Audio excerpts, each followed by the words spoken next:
नमस्कार। कहानियाँ सुनी अनसुनी में मैं हर्षा आप सभी का हार्दिक स्वागत करती हूँ। आज की हमारी कहानी का शीर्षक है मकान का पहरेदार। एक पुरानी सोसाइटी है। पूरे सेक्टर में हर गली में लोहे के गेट लगे हैं जिन पर गार्ड रहते हैं। कुछ गार्ड तो हमारे टाइम से अब तक हैं। मैं सोसाइटी में पहुंचकर गार्ड से बात कर रहा था कि और क्या हाल है आप लोगों का। तभी मोटरसाइकिल पर एक आदमी आया और उसने झुककर प्रणाम किया। मैंने पहचानने की कोशिश की।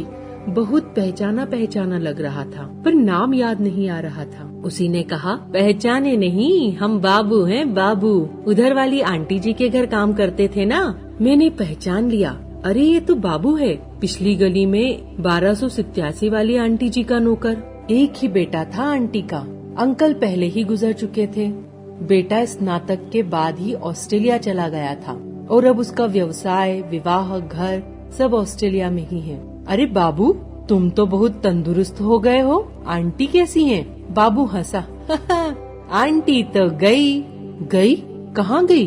उनका बेटा विदेश में था, वहीं चली गई क्या? ठीक ही किया उन्होंने। यहाँ अकेले रहने का क्या ही मतलब था। अब बाबू थोड़ा गंभीर हुआ। उसने हंसना रोककर कहा, भैया जी, आंटी जी भगवान जी के पास चली गई। भगवान जी के पास? ओह, कब? बाबू ने धीरे से कहा, 2 महीने हो गए। क्या हुआ था आंटी को? कुछ नहीं, बुढ़ापा ही बीमारी थी।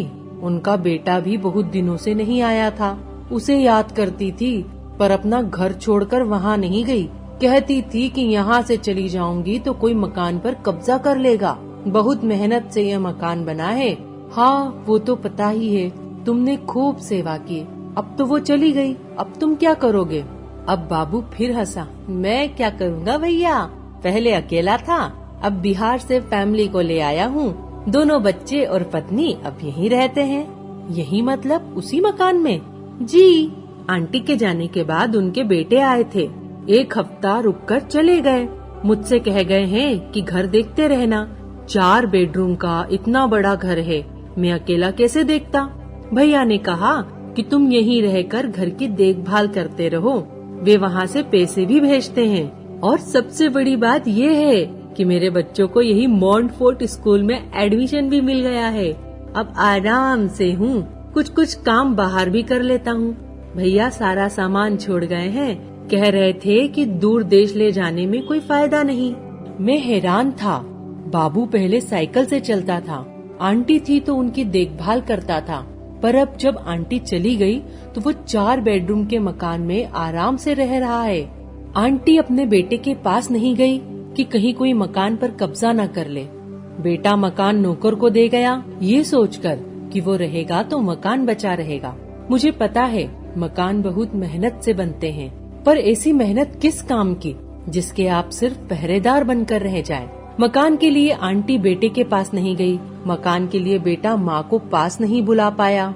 सच कहें तो हम लोग मकान के पहरेदार ही हैं। जिसने मकान बनवाया वो अब दुनिया में ही नहीं है। जो है उसके बारे में तो बाबू भी जानता है कि वो अब यहाँ कभी नहीं आएगा।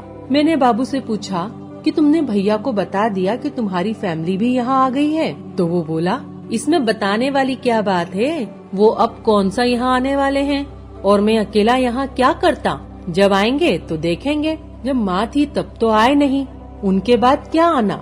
मकान की चिंता है तो वो मैं कहीं लेकर जा नहीं रहा, मैं तो देखभाल ही कर रहा हूँ। बाबू फिर हंसा। बाबू से मैंने हाथ मिलाया। मैं समझ रहा था कि बाबू अब नौकर नहीं रहा, वो मकान मालिक हो गया है। हंसते हंसते मैंने बाबू से कहा, भाई, जिसने ये बात कही है कि मूर्ख आदमी मकान बनवाता है और बुद्धिमान आदमी उसमें रहता है, उसे जिंदगी का कितना गहरा तजुर्बा रहा होगा। बाबू ने धीरे से कहा, साहब, सब भाग्य की बात है। मैं वहाँ से चल पड़ा था, ये सोचते हुए कि सचमुच सब भाग्य की ही बात है। लौटते हुए मेरे कानों में बाबू की हंसी गूंज रही थी। मैं मकान लेकर कहीं जाऊंगा थोड़े ही, मैं तो देखभाल कर रहा हूँ। मैं सोच रहा था, मकान लेकर कौन जाता है, सब देखभाल ही तो करते हैं।